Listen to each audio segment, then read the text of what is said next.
What's up, guys? Welcome back to another video about Archie Trucking. I decided to make another quick video of course the truck. I have gotten a lot of messages about people asking me about the engine mounts, transmission cross member, all that good stuff. So since the truck right now is on jack stands, because that's how I store it, I decided to make a quick video of telling you what I did to make the engine sit right on the truck. I'll provide links for the stuff and parts I did buy for it, but stick around, guys. Let's get to it.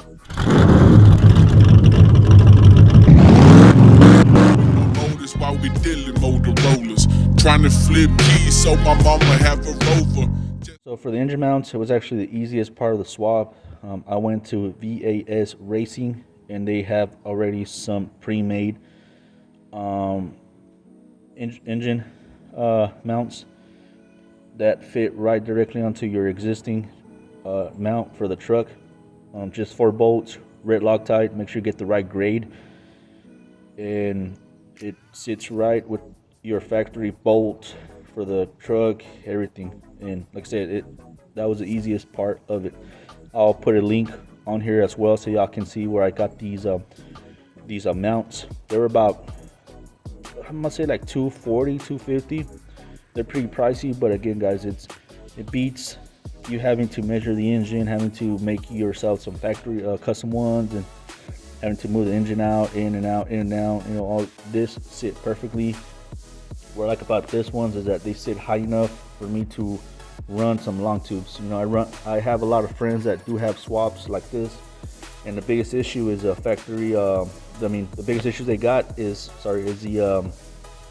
the exhaust. They have to run shorties or different types of manifolds because they can't fit long tubes. But with these, it sits high to where it can actually fit long tubes.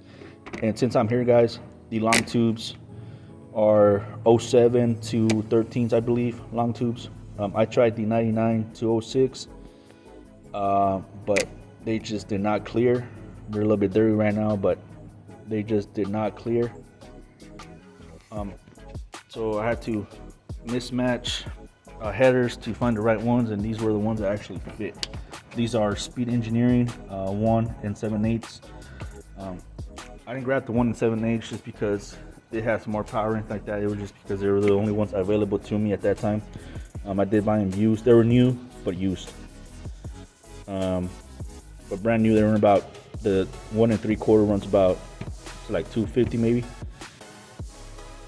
But yeah, that's what I did to the engine mounts, transmission cross member, drive shaft, and headers.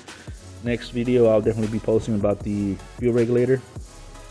Right there, the fuel regulator, what intake I use, which is the TBSS intake or throttle body, how I made the vacuum lines work for the brake booster, because I still have my factory canister, fuel canister. I'll show you guys what I did to make all that work. I do have a catch can as well. You can tell right there. I have a catch can as well.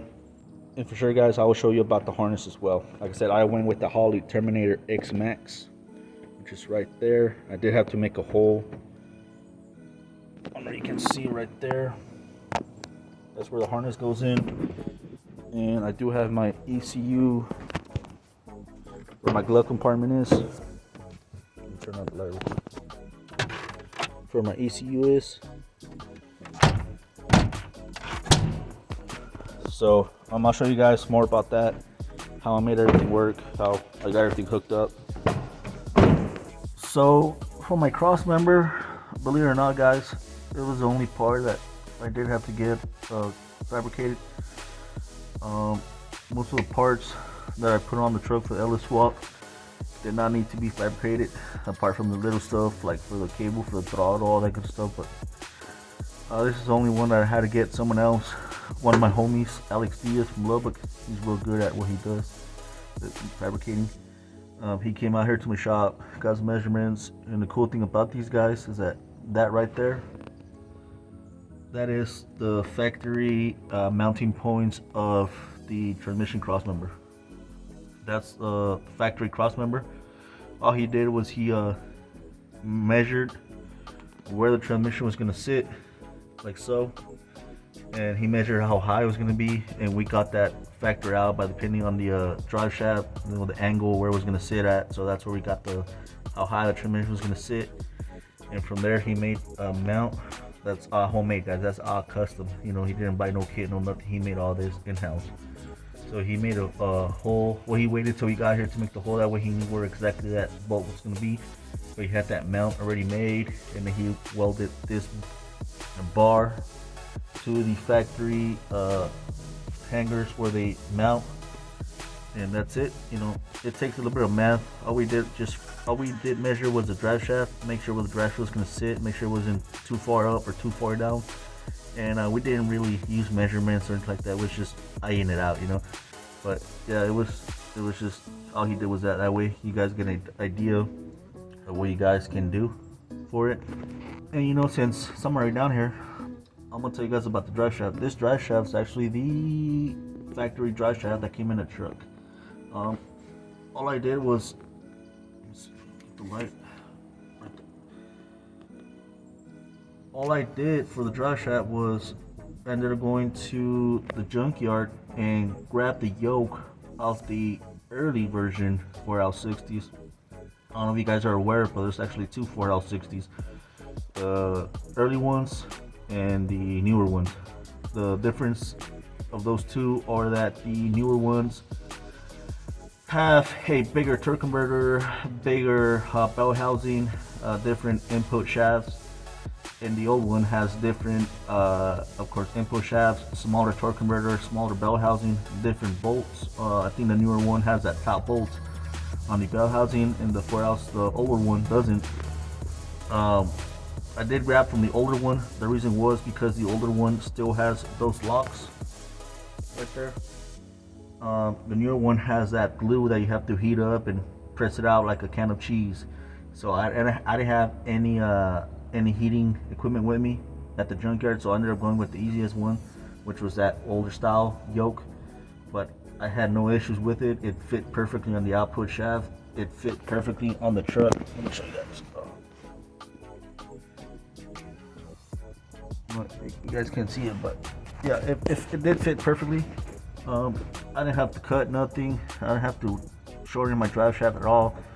All I did is I take it to my local drive shaft shop, and I told them what I wanted. They ended up putting those odd, drive shafts with, U-joints with different sizes, and they got the right one. Balance it for me.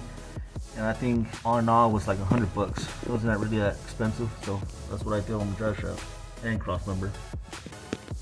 So that's the end of this video, guys. Make sure you like, subscribe for the next video.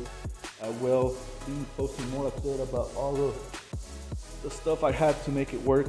Once I get the hang of YouTube, I'm pretty new to all this. Once I get the hang of YouTube, I'll be sure to have everything in a file. That way, for future reference, if you guys want to go and look at some stuff that you might miss or some stuff that you're still stuck with, you don't have to go through my videos, because I'm gonna be uploading hopefully more videos here in the next month or so. Like I said, Saturday there's a car show. I will be there. I will be taking videos. I will be hopefully talking to some people, talk about their builds, stuff like that. So like I said, and of course I got OTM, October Truck Madness, and October 12th. Those guys are around the area. If you want to say what's up, stop by. I'll be with the Hazardous group. But yeah, guys, like I said, I will be uploading more videos. I do have my TikTok, which I hopefully will be posting a quick video today about just cruising around with the truck. So I'm about to take it out right now. I gotta go get it washed, all that good stuff. But yeah, guys, hopefully you guys stick around for the next videos, and I'll see you next time. See you.